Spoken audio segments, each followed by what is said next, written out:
దివ్యవాణి TV ప్రేక్షకులందరికీ శుభోదయం.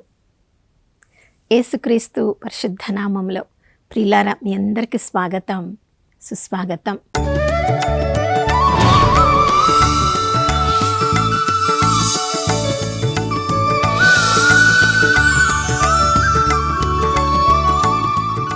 నిన్నటి దినమంతా ప్రభు తన రెక్కల నీడలో మనల్ని భద్రంగా దాచుకొని సురక్షితంగా ఈ నూతన ఉదయంలో మనందరినీ కూడా అడుగిడ చేసిన ఆ దేవాతి దేవునికి వందనాలు తెలియచేద్దాం. ఎందుకంటే నమ్మదగిన దేవుడు, విశ్వసనీయుడు. గత రాత్రి అంతా కంటికిరెప్పలా కాచుకున్నారు. ఈ ఉదయకాలంలో తన నూతన ప్రేమతో, కరుణతో మనందరినీ ఆశీర్వదించారు.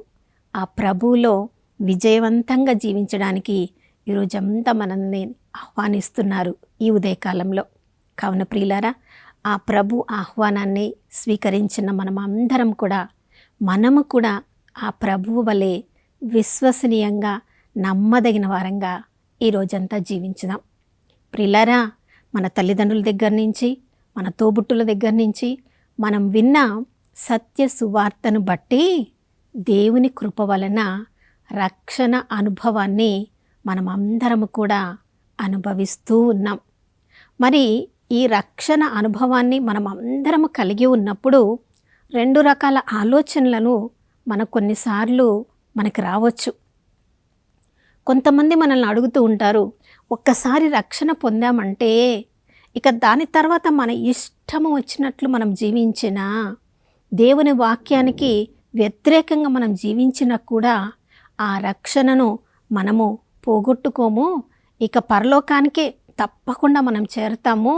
ఎందుకంటే అది దేవుడు తన ఆధీనంలో మనకి రక్షణనిచ్చాడు. ఆయన మనల్ని పరలోకంలో చేరుస్తారు. ఎప్పటికీ మనల్ని రక్షణ తీసివేయరు. ఇక దేవుడి చిత్తానికి, దేవుని కృపను బట్టి, దేవుని ప్రేమలో మనల్ని పరలోకానికి చేరుస్తారు. కాబట్టి మన ఇష్టం వచ్చినట్లు మనం జీవించవచ్చు అని కొంతమంది అనుకోవచ్చు.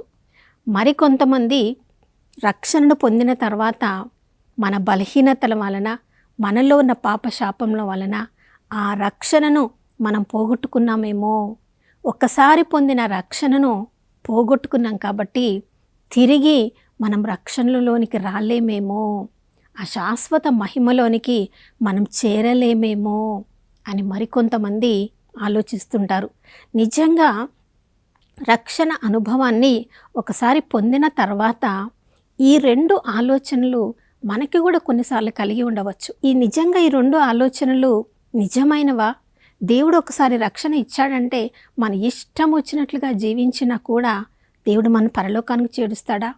లేదా రక్షణ పొందిన తర్వాత తిరిగి మన బలహీనత వలన మనం పాపంలో, శాపంలో పడితే ఆ రక్షణ అనుభవాన్ని మనం కోల్పోయాము కాబట్టి ఇక మనకి శాశ్వత మహిమలో చేరే భాగ్యం లేదా అని అంటే, చూడండి, యేసుక్రీస్తు ప్రభుల వారు ఎంత చక్కగా దీన్ని వివరిస్తున్నారు. యోహాను సువార్త 10వ అధ్యాయము 27వ వచనంలో మొదటిగా చెప్తున్నారు, నా గొర్రెలు నా స్వరమును వినును, నేను వాటిని ఎరుగుదును, అవి నన్ను వెంబడించును. ప్రియులారా, యేసుక్రీస్తు ప్రభుల వారిని తెలుసుకోవడమే, ఆయన పొందిన మరణ పునరుత్థానాల గురించి తెలుసుకోవడమే, దాన్ని విశ్వసించడమే రక్షణ పొందడం. మరి ఆ యేసుక్రీస్తు ప్రభుల వారు మన ఆత్మలను తిరిగి జీవింప చేయడానికి చెల్లించిన వెలను గురించి ఒక్కసారి మనం తెలుసుకున్న తర్వాత ఆ సత్య సువార్తను వినుట వలన మనకు కలిగిన విశ్వాసాన్ని మనం పోగొట్టుకోగలమా? పోగొట్టుకోకుండా ఉండాలంటే ప్రభు ఏమంటున్నారు, నేను నా గొర్రెలను ఎరుగుదును, అవి నన్ను వెంబడించును.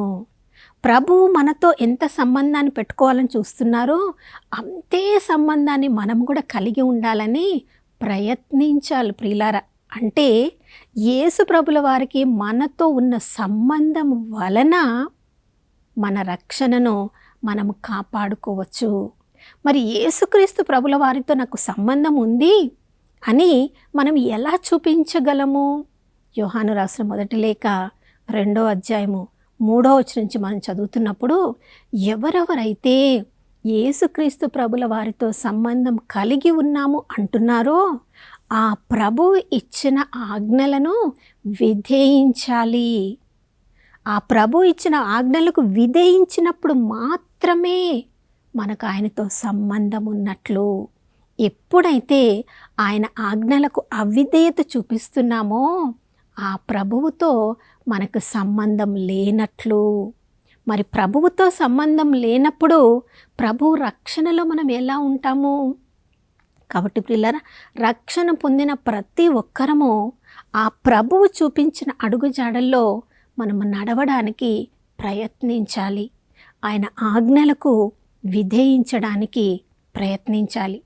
అలా ప్రయత్నించినప్పుడే యోహాను సువార్త 10:28 ప్రభు చెప్తున్నారు, వానికి ఎవరెవరైతే నా ఆజ్ఞలను పాటిస్తారో, ఎవరెవరైతే ఆజ్ఞలు పాటించడం ద్వారా నాతో సంబంధం కలిగి ఉంటారో వారికి నేను నిత్య జీవాన్ని ప్రసాదిస్తాను. అవును ప్రియులారా, ప్రభు ఇచ్చిన ఆజ్ఞలను పాటించుట ద్వారా, అంటే ప్రతి క్షణము ఆ ప్రభు యొక్క వాక్యంలో, ఒక అద్దంలా ఉన్న వాక్యంలో మన హృదయాన్ని మనం చూసుకుంటూ ఉండాలి. ఆ ప్రభువు చేతి నుండి దొంగవాడు మనల్ని దొంగలించకుండా, అపహరించకుండా ఆ ప్రభు యొక్క వాక్యానికి మనల్ని మనము ఎప్పుడు కూడా అంటి పెట్టుకొని ధ్యానిస్తూ ఉన్నప్పుడు, ఆ వాక్యం అనే అద్దంలో మనం చూసుకుంటూ ఉన్నప్పుడు యేసుక్రీస్తు ప్రభుల ద్వారా మాత్రమే, దేవుని యొక్క అనుగ్రహం ద్వారా, ఆ క్రీస్తు ప్రభు చెల్లించిన వెల ద్వారా శాశ్వత మహిమలోనికి మనం వెళ్ళవచ్చు. యేసుక్రీస్తు ప్రభు ద్వారా మాత్రమే మనకి పరలోకానికి వెళ్ళే మార్గానికి మనకి ద్వారం తెరవబడుతుంది. అంటే ఒకవైపు సంబంధాన్ని కలిగి ఉండడము, మరొక వైపు నా ప్రభువుకి చెందిన దానను నేను, నా ప్రభువు తప్పకుండా నిత్యత్వంలో ఆ ప్రభువుతో నన్ను తీసుకుని వెళ్తారని ప్రభు పట్ల నమ్మకాన్ని కలిగి ఉండడము, విశ్వాసాన్ని కలిగి ఉండడము, మాటల్లో ప్రకటించడము, ఆ యొక్క ఆనందాన్ని ఈ లోకంలో ఉన్నప్పుడే ప్రచురము చేయడము. అంతేకాదు ప్రియులారా, 29వ వచనంలో అంటున్నాడు, నా తండ్రి చేతి నుండి ఎవరెవరినైతే ఏ ఏ గొర్రెలను తండ్రి నాకు అప్పగించాడో నా తండ్రి చేతి నుంచి ఎవ్వరు కూడా దాన్ని అపహరించలేరు. ప్రియులారా, అంటే రక్షణ పొందినప్పుడు యేసుక్రీస్తు ప్రభుల వారు మన చేతిని పరలోకపు తండ్రి చేతిలోనికి అప్పగించారు. పరలోకపు తండ్రి చెయ్యి ఎంత పెద్దగా ఉందో ఎప్పుడైనా మనం ఊహించగలమా? చూడండి, యెషయా గ్రంథం 40వ అధ్యాయం 12వ వచనంలో మనం చదువుతున్నాము, సముద్రంలో ఉన్న జలములన్నిటినీ ఎవరైనా కొలిచారా? పర్వతములను, తిప్పలను, లోయలను, కొండలను ఎవరైనా తూకంలో పెట్టారా? చూడండి, తూకంలో పెట్టడం అంటే ఒక చేతితో తీసుకొని పెట్టాలి. తిప్పలను, కొండలను చేతితో లేపి పెట్టడం అంటే ఆ తిప్పల కంటే, ఆ పర్వతముల కంటే, కొండల కంటే ఆ చెయ్యి ఎంత పెద్దగా ఉండాలి.